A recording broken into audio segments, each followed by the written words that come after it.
at the end of the day, an interest rate just under 5%, still considered a very, very solid mortgage. Welcome to CREPN Radio for influential commercial real estate professionals who work with investors, buyers, and sellers of commercial real estate coast to coast. Whether you're an investor, broker, lender, property manager, attorney, or accountant, we're here to learn from the experts. Welcome to Commercial Real Estate Pro Network's CREPN Radio. We're so glad you joined us.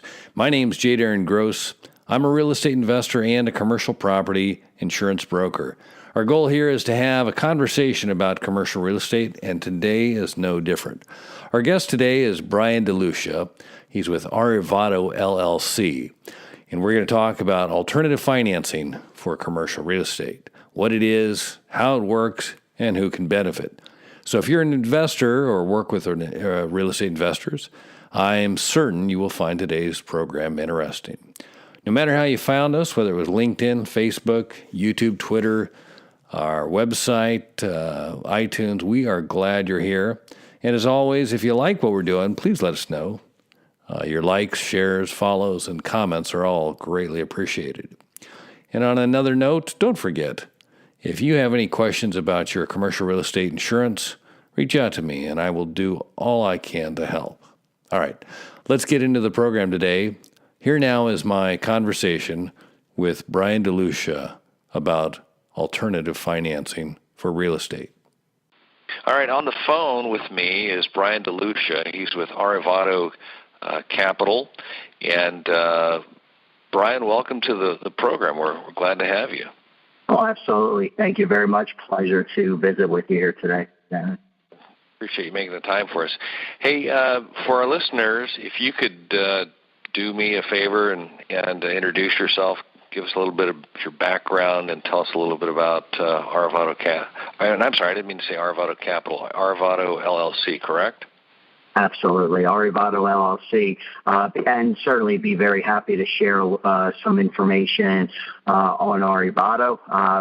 Basically, Arrivato was founded with the premise of being able to provide an alternative capital source, especially in the local and regional communities across the United States, to where we're providing capital solutions at levels where the conventional banks basically leave off in this market. As I think we all understand, whether it's commercial real estate or within the business communities out there, certainly banks in the last 7 or 8 years have been much more conservative.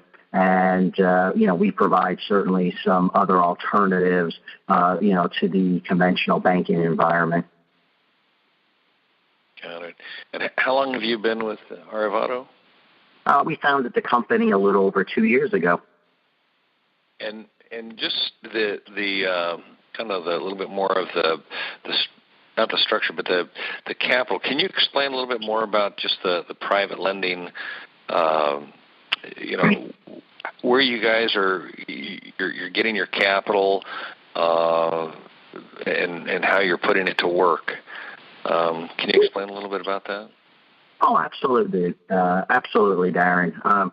Mainly where our capital is coming from is, private family-backed, family offices, and also private equity funds that primarily are, funds that are raised through ultra high net worth or high net worth, family capital that invest into strategies of, various funds within the industry.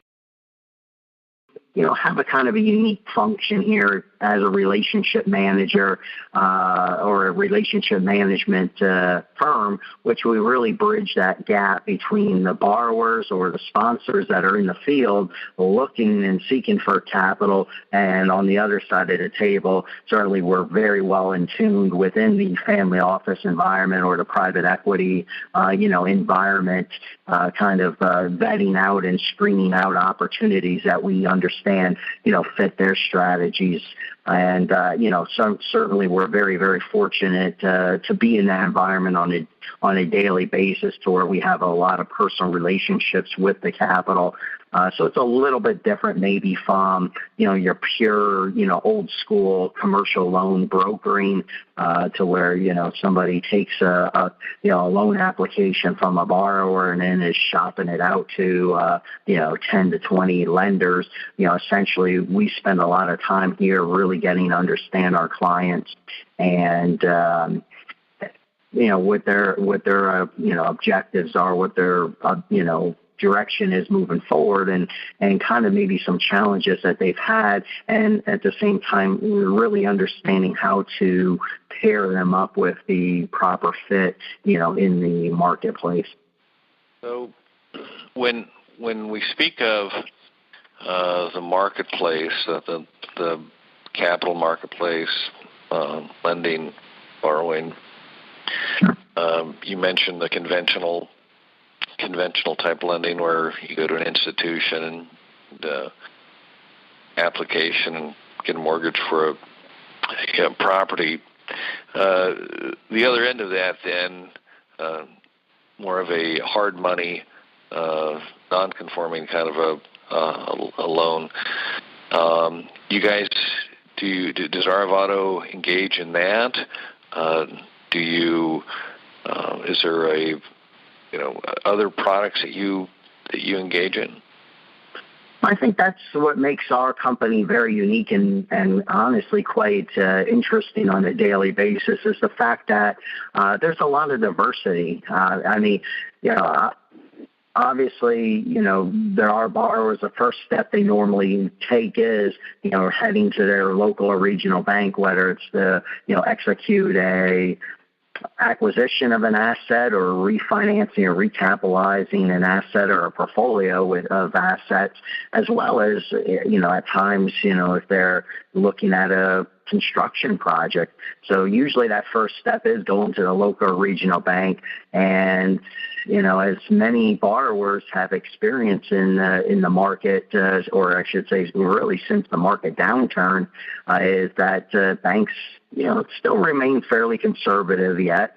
Certainly they have capital to lend out, but with the regulatory environment and, and all the risks that these days that they have to really evaluate and consider for each transaction, it is much, much more difficult to get a loan at the bank than it was, let's say, 10 years ago. Now, one of the, I think, interesting things, and a lot of times people don't realize this, but, if they don't qualify at the bank, that doesn't necessarily mean that they have to go and get a 10, 11, 12%, 14% hard money loan. In many cases, it could be a situation where, they have a quality asset that they're acquiring or refinancing that, based upon its current revenues, is a bankable loan, but perhaps maybe there's one little aspect that's keeping it just outside one of the underwriting boxes at the local or regional banking level. And that could be, the borrower could have just a slight little nick on their credit profile. Maybe something happened, 3-4 years ago, that there was a temporary setback, and while they're very stable at this stage, it's still keeping them just outside that underwriting box. And in some cases, especially in maybe your older community banking environments, is that could be a situation where it's a little bit of a uglier looking property, not necessarily in despair, but not a very attractive looking property, to where maybe that local or regional banks just do not want to have this on their portfolio.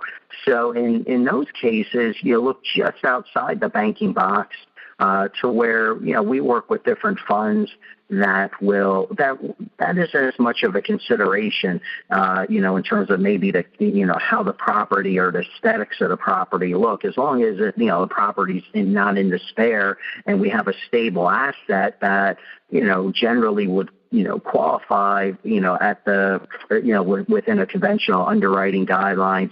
And, we have a borrower that maybe while they had an issue or a situation a couple of years ago, while they're very stable now, those are still very quality, loan scenarios, to where sometimes you can get them in rates that are just outside the banking box in the, high fours and, low 5% range. And, and even, I still consider 6, 7, 8% for 3, 5, 7, 10-year money to be, in that semi-conventional route versus maybe the 3.5 to 4.5% loan that they would receive at the, at the local or regional bank. Now, when you're making these loans, do you guys then, are you servicing the loans as well, or who provides the service? Typically, it's going to be the lender who issues that loan is going to be the one that generally ends up servicing the loan. So what you're talking about there, kind of what I was hearing was the property or the borrower or both. Everything would normally be conventional, but something doesn't fit. It's a little bit outside of that box. And, absolutely. And I can give you a perfect example of a scenario not too long ago. It was in a suburban region of a major city, and it was a 30-plus unit apartment complex. That borrower was very, very solid. In fact, the borrower had a very strong track record in the commercial real estate industry, also had a strong track record at the executive level in the community banking environment, and had a property that that at this time he owned it for around 5 years. And revenue-wise, it was a very stable property, drawing, again, very stable revenues. However, the challenge of that property is that it was one of those that it just wasn't an attractive-looking property. It was kind of one of these properties where it was it was called an apartment complex. However, it was kind of one of these deals that was, at the end of a cul-de-sac. It was several little buildings, kind of one-story buildings that in many ways, while it wasn't in despair, they were just ugly looking, rectangular buildings at the end of a cul-de-sac. So it wasn't really the type of asset that a local or regional bank, mainly, I guess you could say for reputation purposes, they just didn't want it on their books, in their portfolio. So at the end of the day, it was a borrower that, had to, approach our firm. And, so it was a situation where, we ended up having a couple conversations with, a few of our semi-conventional type of funds, and we ended up bringing 5-year money to the table at 70% loan to value. At an interest rate that was really just under 5%. So it was a very, very, competitive, strong, loan for a borrower that, generally should have, been able to qualify at the local or regional banking level. No, I love those stories where you have everything adds up, but for whatever reason, the local or the conventional source isn't willing to play ball, and for whatever reason, there's the sense that you can't get financing, but yet there's a market, like what Arivado provides, that's alive and strong and more than capable of providing terms like you're describing, which to me sound fairly normal, conventional terms. Is that a unique opportunity for you guys?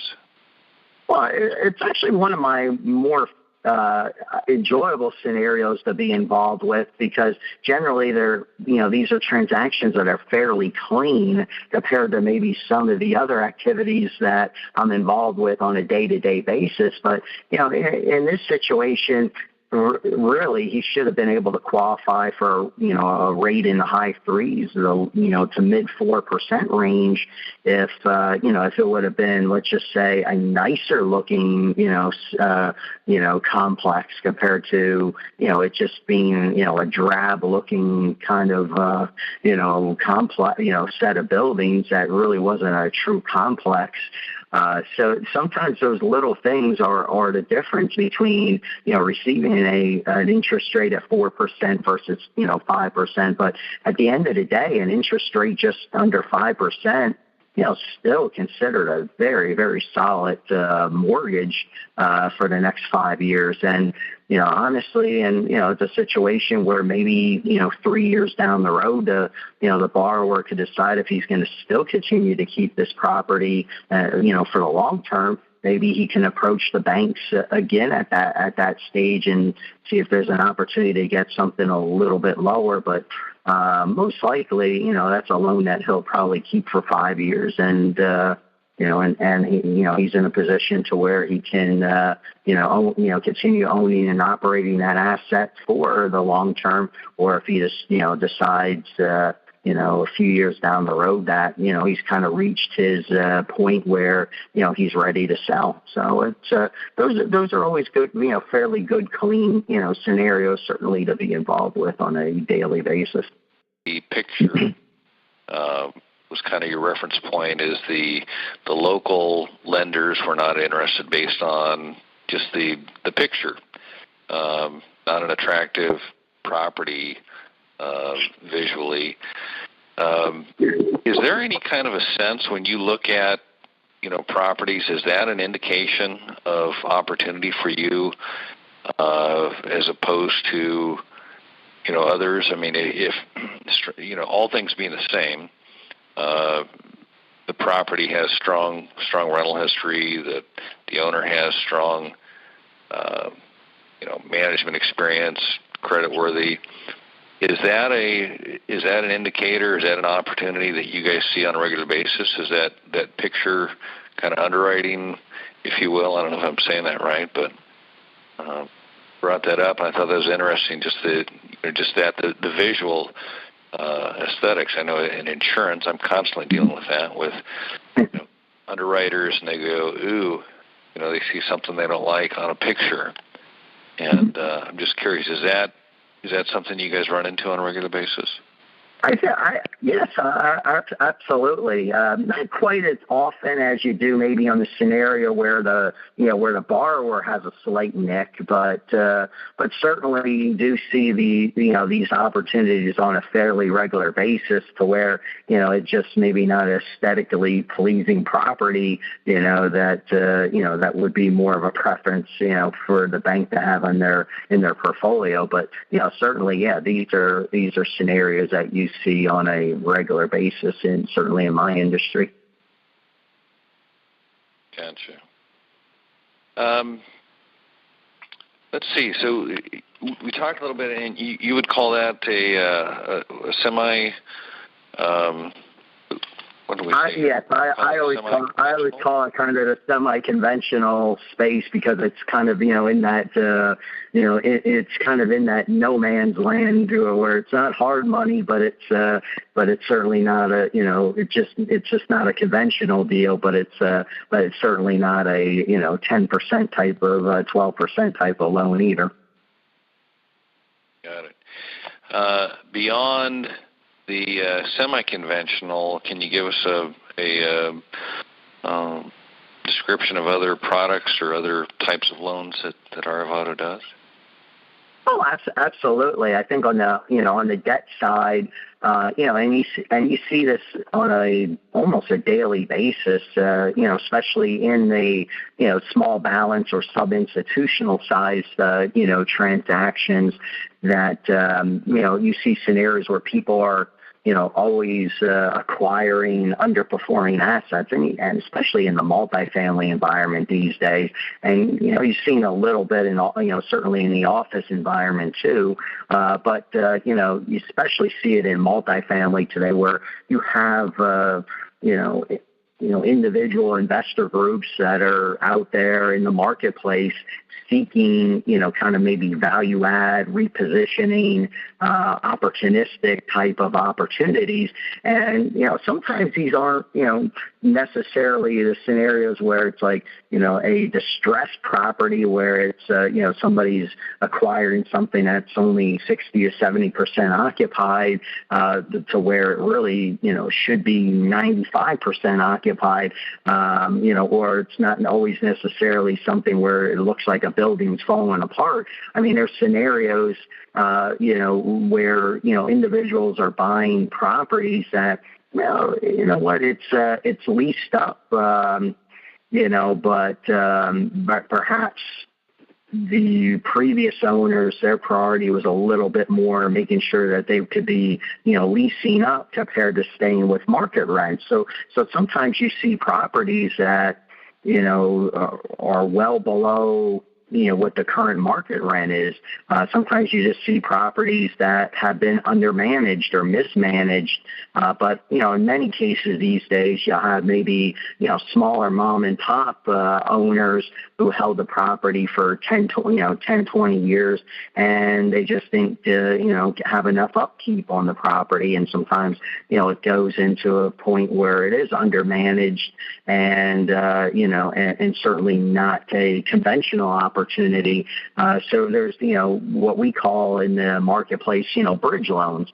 And, typically bridge loans, range from like 1 to 3 years to where a borrower could, acquire the property, and also, receive some capital to complete renovations, complete their value add strategies.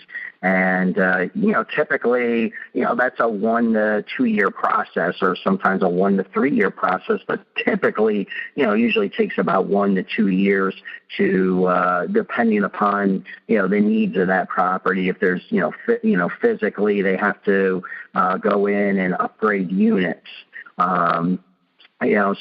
And there's really two different forms of bridge money out there in this environment. You have your typical 10 to 12%, maybe even 9% bridge money for 1 to 3 years. But you also have, in the right market, and when you have the right type of borrower, there's been scenarios here in the past couple of years where I've done bridge loans, with interest rates as low as 5.5%, even once in a while, even a little bit lower than that for a 3-year period.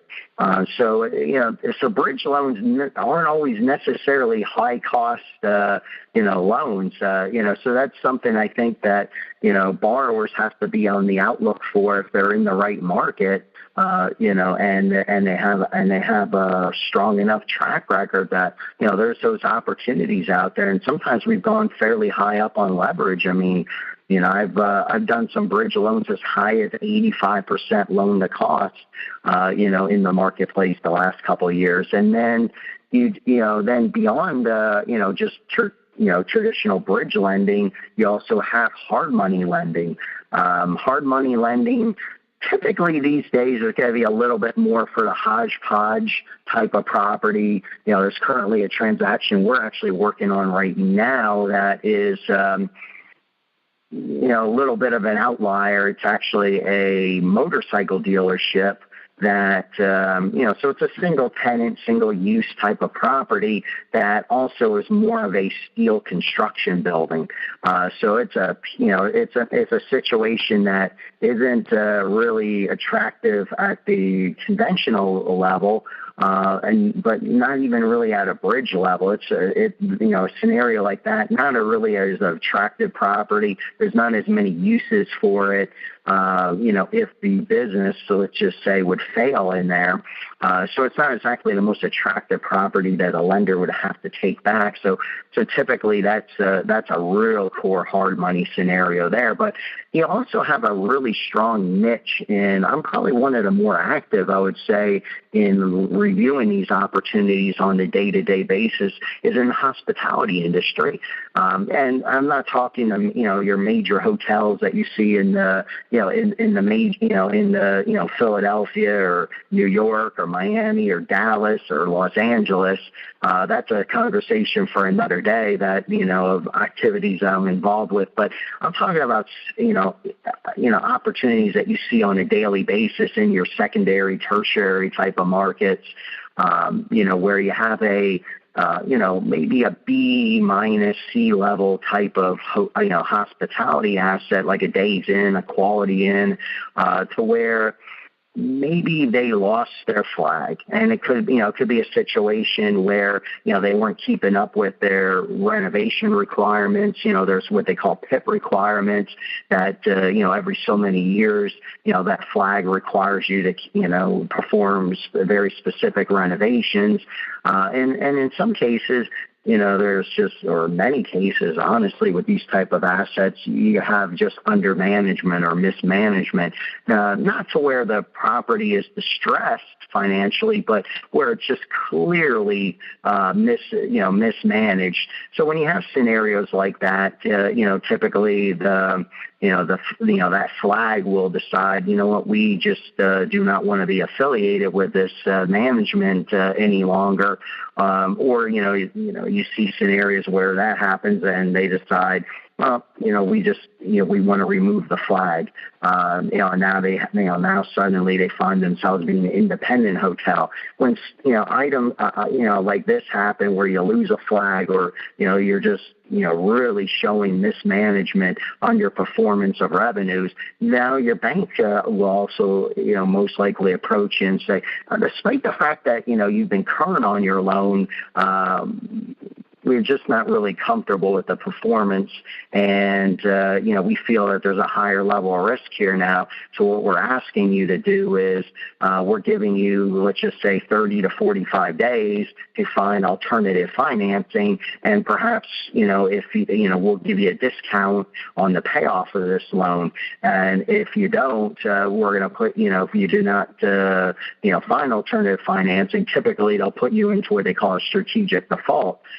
So these are opportunities that are very, very frequent for us, to where they need that loan in 30 to 45 days to kind of bridge them through the transition period of maybe improving their management, bringing in maybe a different management team,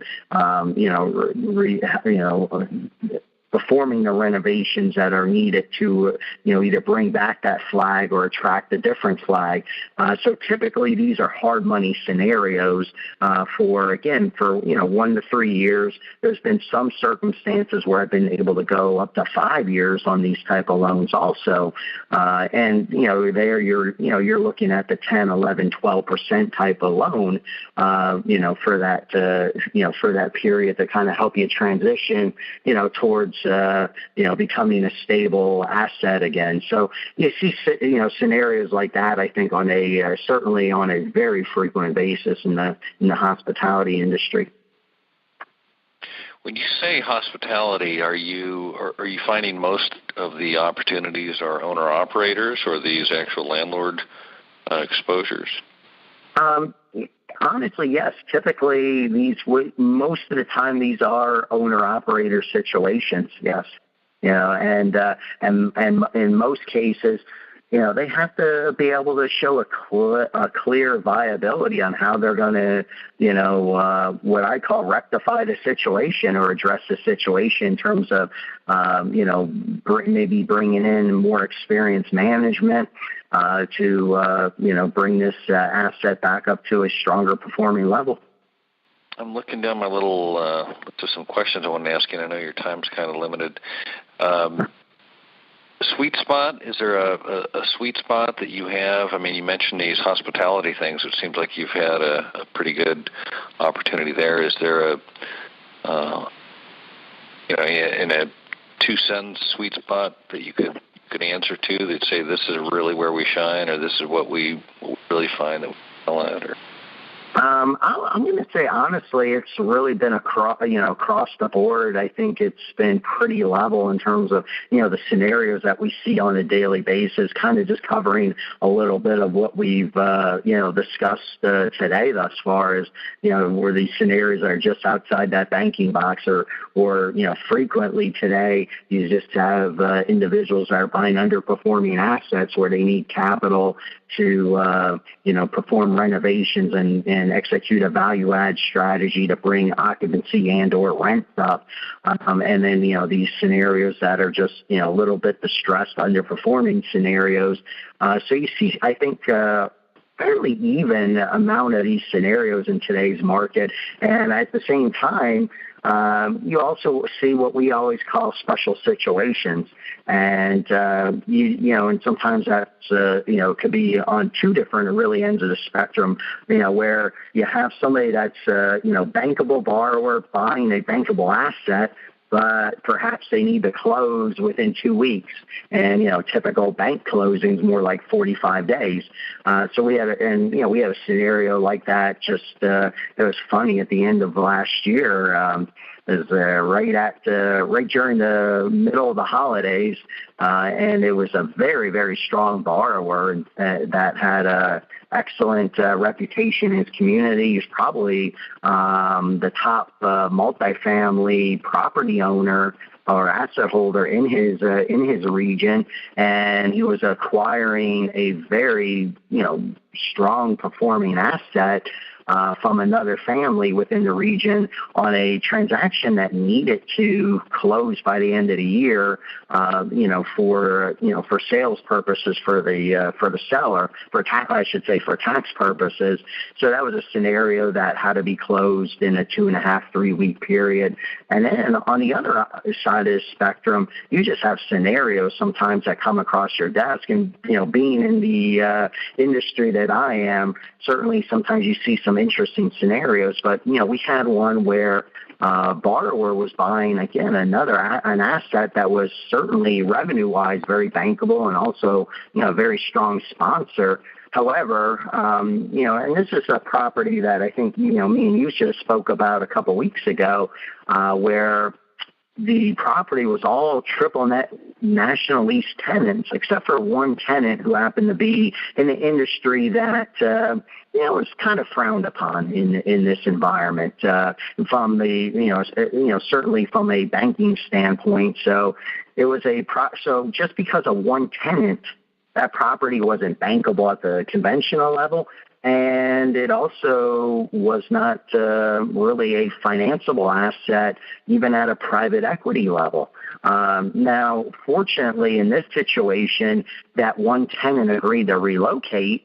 However, this is a borrower that was struggling to find a solution, and he was down to 10 days to close on the asset. So, fortunately, we had, some private family funds that understood the situation and, and had the assurances that that tenant was going to relocate in very short order. So it was a scenario where it was, about a $16 million acquisition, and the borrower was bringing $6 million of his own capital to closing, and we arranged the $10 million. He acquired the asset, took control, re-tenanted out that one unit, and and now has since been able to refinance into conventional financing.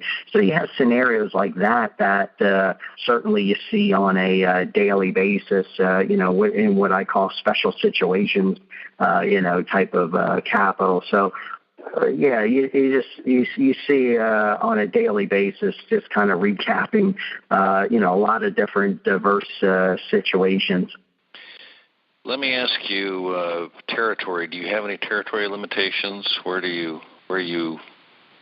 will or will not? No, honestly, we're pretty diverse. In several different markets around the country, both major markets, secondary markets, tertiary markets. We're really not limited, by any region. I basically can say I have personal relationships in many different regions, and sometimes, certain regions, it might be a little bit more limited than others in terms of maybe some options that I have.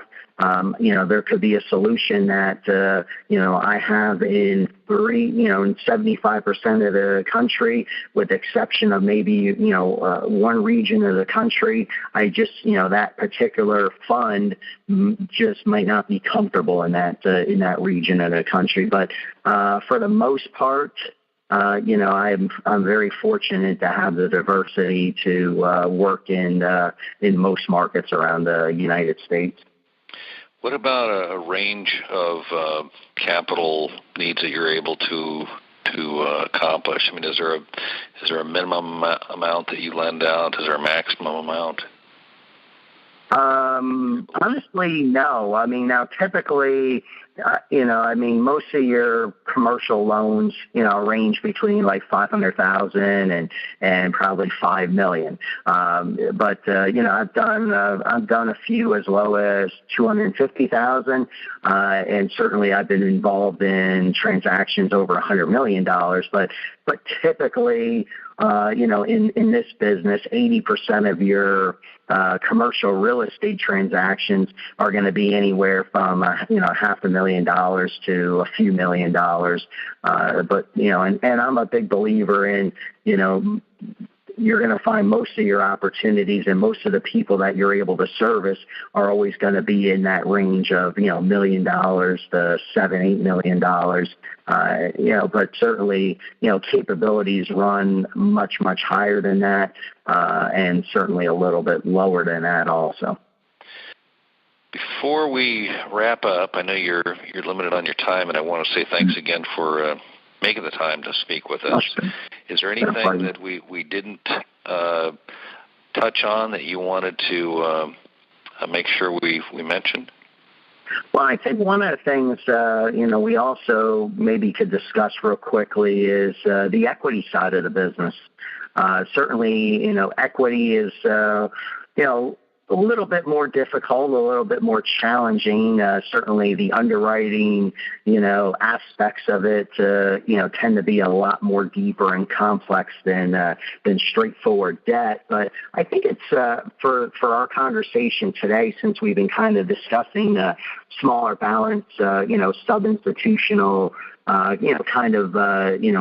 community regional focus today. I think it's always a good idea to kind of bring up that, that equity side also, because you do have a lot of scenarios in this market where you have, clients that are, in positions to where, okay, maybe they're only getting, 65, 70, 75% loan to cost, and perhaps they're a little bit short on the sub-debt portion of the capital stack, to where perhaps they might be able to bring 10% of that remaining 25 or 35% that remains in the capital stack. But then you kind of have that gap to where you either need a joint venture partner, or sometimes what's increasing deployment of what we call mezzanine or preferred equity capital in this industry. And that certainly brings a lot of value to the marketplace,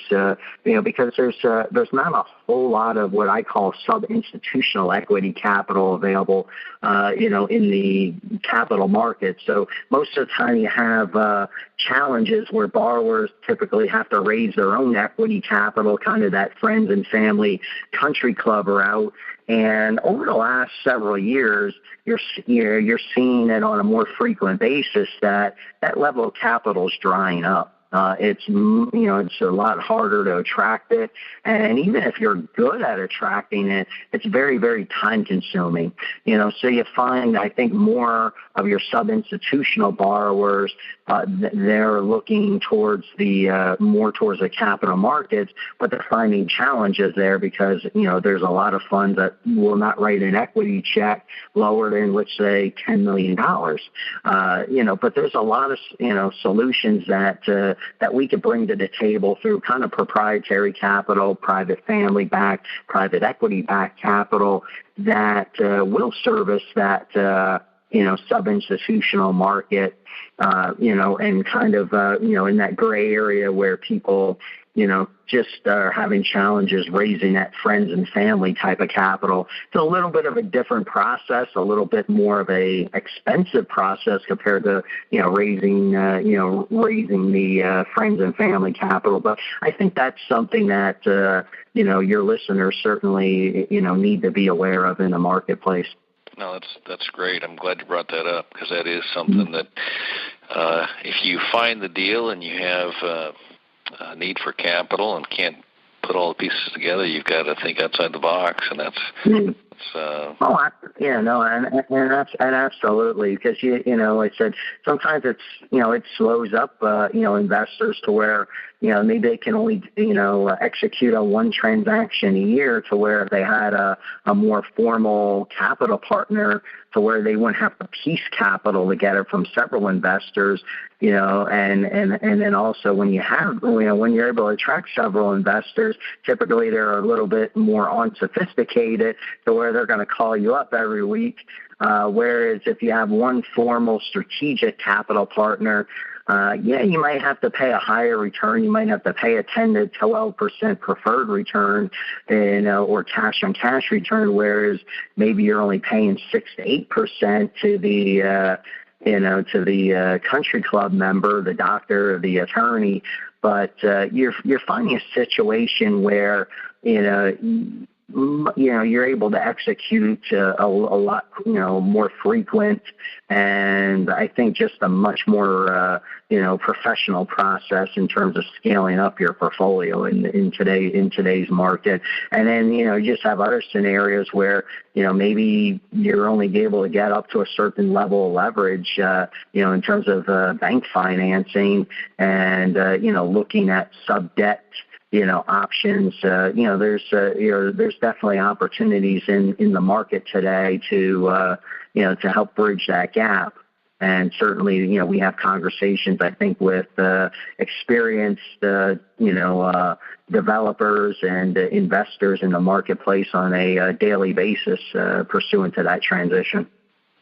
Brian, before I let you go, what's the best way for somebody to get in touch with you?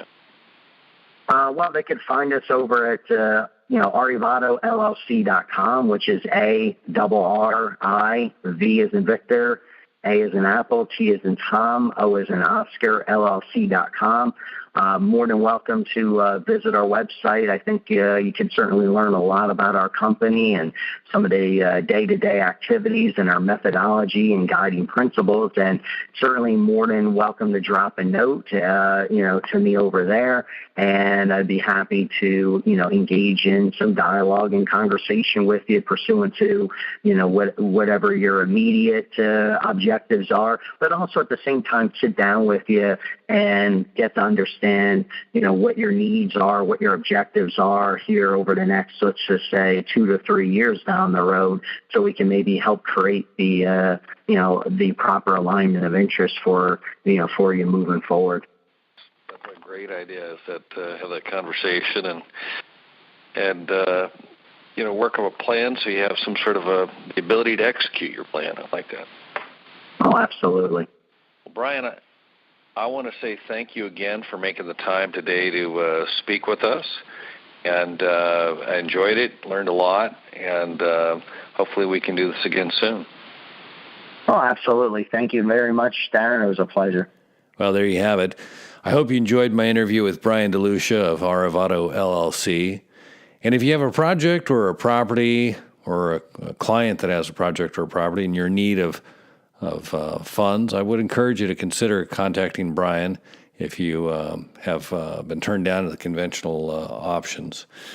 Don't forget, if you found us, or you can find us, we're on Facebook, YouTube, LinkedIn, Twitter. Our Twitter handle is @CREPro Network if you're on Twitter. And also our website, commercialrealestatepronetwork.com. Don't forget, if you've got a commercial real estate insurance question, reach out to me. Let me know. I'll do all I can to help. All right. For now, or until next time, rather, thanks for listening to Commercial Real Estate Pro Network's CREPN Radio. You're listening to CREPN Radio for influential commercial real estate professionals. For more information on this or any of our guests, like us on Facebook, CREPN Radio.